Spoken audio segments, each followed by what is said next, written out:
ਗੁਰੂ ਰਵਿਦਾਸ ਜੀ ਨੂੰ ਕੌਣ ਨਹੀਂ ਜਾਣਦਾ। ਉਹ ਇੱਕ ਸੱਚੇ ਗੁਰੂ ਹੋਏ ਹਨ। ਉਹਨਾਂ ਦੀ ਭਗਤੀ ਐਨੀ ਸੀ ਕਿ ਉਹਨਾਂ ਨੇ ਰੱਬ ਨੂੰ ਪਾ ਲਿਆ ਸੀ। ਅੱਜ ਅਸੀਂ ਉਹਨਾਂ ਦੀ ਇੱਕ ਸਟੋਰੀ ਤੁਹਾਡੇ ਨਾਲ ਸਾਂਝੀ ਕਰਨ ਜਾ ਰਹੇ ਹਾਂ। ਰਾਜਾ ਪੀਪਾ ਜੀ ਤੇ ਗੁਰੂ ਰਵਿਦਾਸ ਜੀ।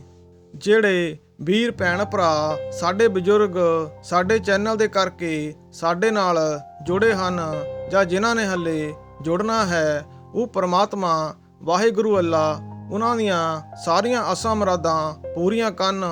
ਉਹਨਾਂ ਦੀ ਤੰਦਰੁਸਤੀ ਦੇ ਲਈ ਅਸੀਂ ਰੱਬ ਅੱਗੇ ਦੁਆ ਕਰਦੇ ਹਾਂ। ਤੁਸੀਂ ਸਾਡੇ ਚੈਨਲ ਰੂਹਾਨੀ ਰੰਗ ਦੇ ਜ਼ਰੀਏ ਸਾਡੇ ਨਾਲ ਜੁੜੇ ਹਾਂ। ਸਦਾ ਇਸੇ ਤਰ੍ਹਾਂ ਹੀ ਤੁਸੀਂ ਸਾਡੇ ਨਾਲ ਜੁੜੇ ਰਹੋ। ਅਸੀਂ ਤੁਹਾਡੇ ਲਈ ਇਸੇ ਤਰ੍ਹਾਂ ਹੀ ਪੀਰਾਂ ਫਕੀਰਾਂ ਤੇ ਗੁਰੂਆਂ ਦੀਆਂ ਵੀਡੀਓ ਲੈ ਕੇ ਆਉਂਦੇ ਰਹਾਂਗੇ। ਅੱਜ ਅਸੀਂ ਗੱਲ ਕਰਨ ਜਾ ਰਹੇ ਹਾਂ ਰਾਜਾ ਪੀਪਾ ਜੀ ਦੀ। ਉਹ ਰਾਜਪੂਤ ਖਾਨਦਾਨ ਦੇ ਨਾਲ ਸੰਬੰਧ ਰੱਖਦੇ ਸੀ। ਉਹ ਇੱਕ ਰਾਜਾ ਸੀ। ਉਸਨੇ ਕਾਫੀ ਟਾਈਮ ਰਾਜ ਕੀਤਾ। ਇੱਕ ਦਿਨ ਉਸ ਦੇ ਮਨ ਦੇ ਵਿੱਚ ਖਿਆਲ ਆਇਆ ਕਿ ਰਾਜ ਤਾਂ ਕਾਫੀ ਟਾਈਮ ਕਰ ਲਿਆ, ਹੁਣ ਉਸ ਪਰਮਾਤਮਾ ਦਾ ਨਾਂ ਲਿਆ ਜਾਵੇ ਤੇ ਉਸ ਪਰਮਾਤਮਾ ਦਾ ਗਿਆਨ ਲਿਆ ਜਾਵੇ। ਉਸ ਨੇ ਆਪਣੇ ਵਜ਼ੀਰਾਂ ਨੂੰ ਇਕੱਠੇ ਕਰਕੇ ਪੁੱਛਿਆ ਕਿ ਕੋਈ ਇਸ ਤਰ੍ਹਾਂ ਦਾ ਮਹਾਤਮਾ ਹੈ ਕਿ ਜਿਸ ਤੋਂ ਮੈਂ ਗਿਆਨ ਦਾ ਦਾਨ ਲੈ ਸਕਾਂ। ਫਿਰ ਵਜ਼ੀਰਾਂ ਨੇ ਦੱਸਿਆ ਕਿ ਆਪਣੇ ਮਹਿਲ ਦੇ ਕੋਲ ਇੱਕ ਭਗਤ ਰਵਿਦਾਸ ਜੀ ਰਹਿੰਦੇ ਹਨ, ਜੋ ਕਿ ਜੁੱਤੀਆਂ ਬਣਾਉਣ ਦਾ ਕੰਮ ਕਰਦੇ ਹਨ। ਤੁਸੀਂ ਉਹਨਾਂ ਦੇ ਕੋਲੋਂ ਜਾ ਕੇ ਨਾਮ ਲੈ ਸਕਦੇ ਹੋ। ਫਿਰ ਰਾਜੇ ਨੇ ਸੋਚਿਆ ਕਿ ਮੇਰੀ ਜਾਤ ਬਹੁਤ ਉੱਚੀ ਆ, ਮੈਂ ਇੱਕ ਰਾਜਾ ਹਾਂ ਤੇ ਭਗਤ ਰਵਿਦਾਸ ਜੀ ਇੱਕ ਛੋਟੀ ਜਾਤ ਦੇ ਹਨ।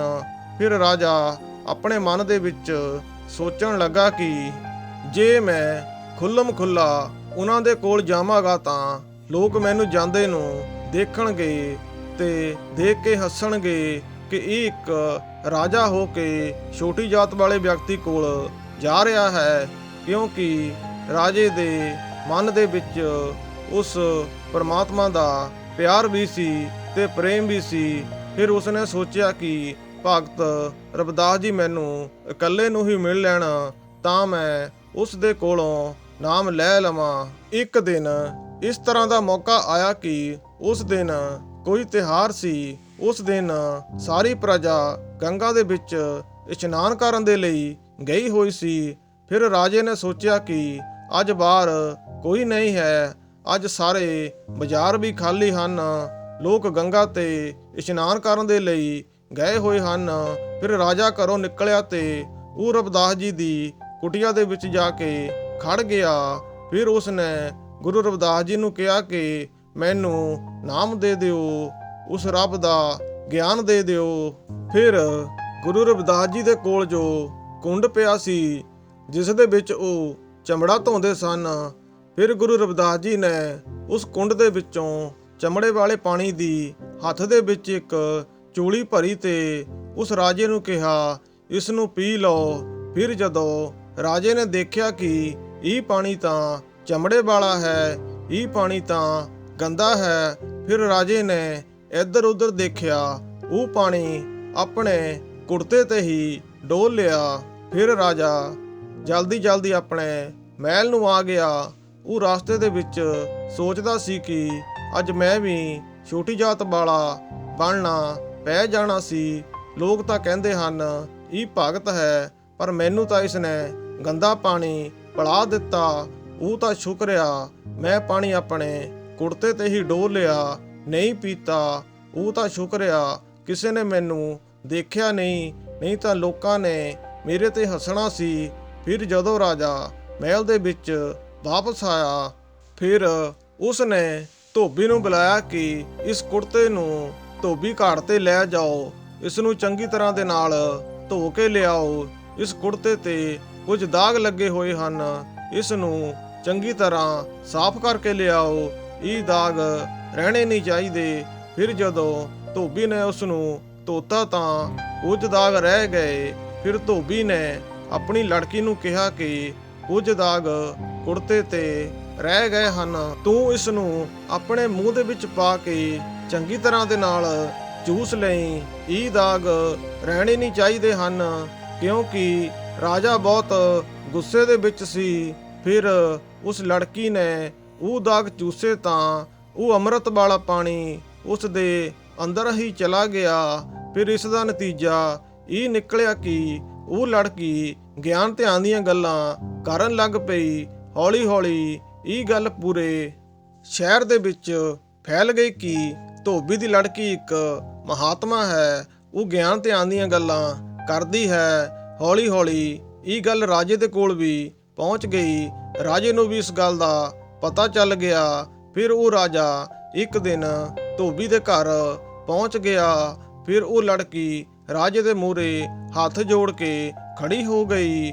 ਫਿਰ ਰਾਜੇ ਨੇ ਕਿਹਾ, ਦੇਖ ਬੇਟਾ, ਮੈਂ ਤੇਰੇ ਕੋਲ ਭਿਖਾਰੀ ਬਣ ਕੇ ਆਇਆ ਹਾਂ, ਰਾਜਾ ਬਣ ਕੇ ਨਹੀਂ। ਫਿਰ ਲੜਕੀ ਨੇ ਕਿਹਾ, ਮੈਂ ਤੁਹਾਨੂੰ ਰਾਜਾ ਸਮਝ ਕੇ ਨਹੀਂ ਖੜੀ ਹੋਈ। ਮੈਨੂੰ ਜੋ ਕੁਝ ਵੀ ਮਿਲਿਆ ਹੈ ਉਹ ਸਭ ਕੁਝ ਤੁਹਾਡੀ ਬਦੌਲਤ ਹੀ ਮਿਲਿਆ ਹੈ। ਫਿਰ ਰਾਜੇ ਨੇ ਹੈਰਾਨ ਹੋ ਕੇ ਪੁੱਛਿਆ ਕਿ ਮੇਰੀ ਬਦੌਲਤ ਕਿਸ ਤਰ੍ਹਾਂ ਮਿਲਿਆ ਹੈ? ਲੜਕੀ ਨੇ ਕਿਹਾ, ਜੀ ਹਾਂ। ਫਿਰ ਰਾਜੇ ਨੇ ਕਿਹਾ, ਉਹ ਕਿਸ ਤਰ੍ਹਾਂ ਮਿਲਿਆ? ਫਿਰ ਲੜਕੀ ਨੇ ਕਿਹਾ, ਮੈਨੂੰ ਜੋ ਕੁਝ ਵੀ ਮਿਲਿਆ ਉਹ ਤੁਹਾਡੇ ਕੁੜਤੇ ਤੋਂ ਹੀ ਮਿਲਿਆ ਹੈ। ਜਿਹੜੇ ਦਾਗ ਤੁਹਾਡੇ ਕੁੜਤੇ ਤੇ ਸੀ ਮੈਂ ਉਹ ਚੂਸ ਕੇ ਆਪਣੇ ਅੰਦਰ ਲੈ ਗਈ।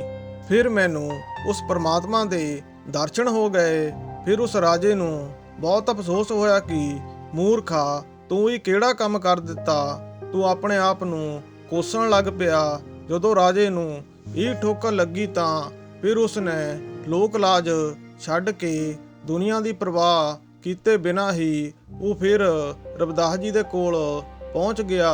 ਉਹ ਗੁਰੂ ਰਵਿਦਾਸ ਜੀ ਦੇ ਪੈਰਾਂ ਦੇ ਵਿੱਚ ਡਿੱਗ ਗਿਆ ਤੇ ਕਹਿਣ ਲੱਗਾ, ਮੇਰੇ ਤੋਂ ਬਹੁਤ ਵੱਡੀ ਗਲਤੀ ਹੋ ਗਈ ਹੈ, ਮੈਨੂੰ ਮਾਫ ਕਰ ਦਿਓ। ਮੈਂ ਉਸ ਅੰਮ੍ਰਿਤ ਦਾ ਅਪਮਾਨ ਕੀਤਾ ਹੈ। ਗੁਰੂ ਜੀ, ਤੁਸੀਂ ਮੈਨੂੰ ਉਹ ਅੰਮ੍ਰਿਤ ਫਿਰ ਤੋਂ ਦੇ ਦਿਓ।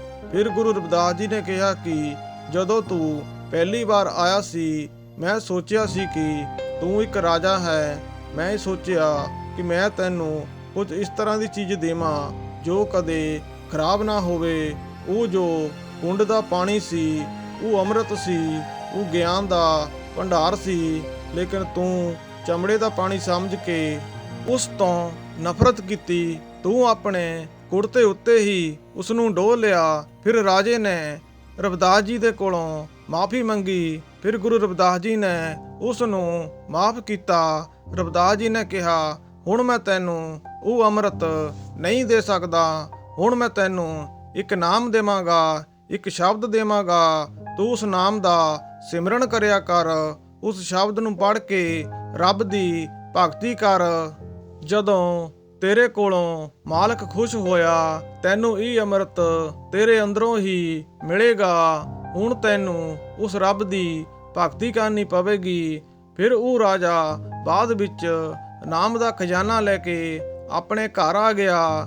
ਫਿਰ ਉਸ ਨੇ ਇਸ ਤਰ੍ਹਾਂ ਦੀ ਭਗਤੀ ਕੀਤੀ ਪਰਮਾਤਮਾ ਦੀ। ਉਸ ਦੇ ਵਿਚਾਰੇ ਹੋਏ ਸ਼ਬਦ ਸਾਹਿਬ ਸ੍ਰੀ ਗੁਰੂ ਗ੍ਰੰਥ ਸਾਹਿਬ ਜੀ ਦੇ ਵਿੱਚ ਦਰਜ ਹਨ।